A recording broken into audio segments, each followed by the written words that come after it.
कि वहाँ इलाज के नाम पे 4 कैदी निकले और चारों को डॉक्टर ने पर्ची लिख के दी। और क्या था बीमारी? एलर्जी। अब बताइए, एलर्जी के लिए भी जेल में अपना मेडिकल स्टाफ होता है, हॉस्पिटल होता है।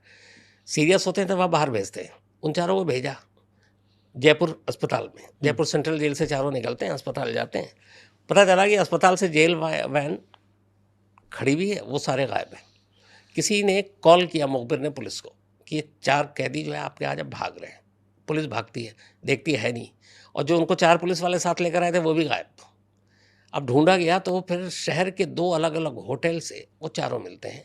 उनकी गर्लफ्रेंड ने होटल में रूम बुक करा रखा था। चारों की? एक की वाइफ थी, 3 की गर्लफ्रेंड थी। अच्छा। और बाकायदा वो पिकनिक मनाने और अपनी गर्लफ्रेंड और वाइफ के साथ तन्हाई में मिलने के लिए वो बाहर निकले थे। और चारों पुलिस वाले उस होटल में बैठ के बाहर आराम कर रहे थे, खाना वाना खा रहे थे।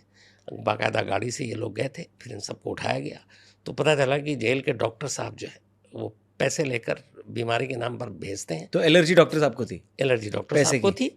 और ये सब सोचिए, आप गर्लफ्रेंड से मिलने के लिए होटल के रूम में आप सेंट्रल उसमें मर्डर के चार्ज वाले हैं, रेपिस्ट हैं, इन सब को किस बात की? जेल मतलब सजा होनी चाहिए ना। अब तो हमारे यहाँ जेल का दूसरा नाम मजा है। सुशांत सिंह राजपूत का केस अभी भी डिस्कस होता है। आपने शुरू से ही इसको फॉलो किया होगा। उस टाइम जो मीडिया का नैरेटिव था और अब जो सीबीआई ने क्लोजर रिपोर्ट फाइल की है, बहुत बड़ा अंतर है। कैसे समराइज करेंगे, क्या बताएंगे इसमें? नैरेटिव में कम से कम पर्सनली मेरे से अगर मेरी बात करें तो मेरे लिए कोई अंतर नहीं था। मुझे पहले दिन से पता था कि सीबीआई की रिपोर्ट क्या आएगी, और 48 घंटे के अंदर पता था कि ये केस क्या है। बट ये वो केस था जिसने खुद मीडिया को 2 हिस्सों में बांट दिया था। एक हिस्सा वो था जो इसे मर्डर कह रहा था, एक हिस्सा वो था जो इसको सुसाइड कह रहा था। जितने क्राइम रिपोर्टर थे वो 48 घंटे के अंदर वो सब इस नतीजे पर थे कि एक सिंपल सुसाइड का केस। लेकिन जितने अलग अलग चैनल, अलग अलग शोज, अलग अलग एंकर, उनका ये था कि ये मर्डर केस है।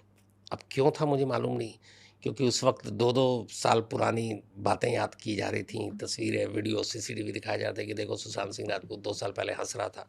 एक 2 साल पहले हंसता हुआ आदमी कैसे सुसाइड कर सकता है? अब उन्हें क्या समझाओ कि सुसाइड करने वाला 5 मिनट में उसकी अपनी पूरी सोच बदल सकती है, और एक टेंडेंसी होती है जिसके अंदर सुसाइड करने का होता है। और ये तो सुशांत सिंह राजपूत की मदर में भी था कि वो जो एक है ना, क्या कहते हैं उसको, जो डिप्रेशन की बीमारी थी। तो बहुत सारे इसमें सवाल उठे कि सुशांत सिंह राजपूत ने जिस तरीके से गले में फंदा लगाया, वो फेब इंडिया का एक कुर्ता था। फेब इंडिया का कुर्ता बहुत बारीक होता है।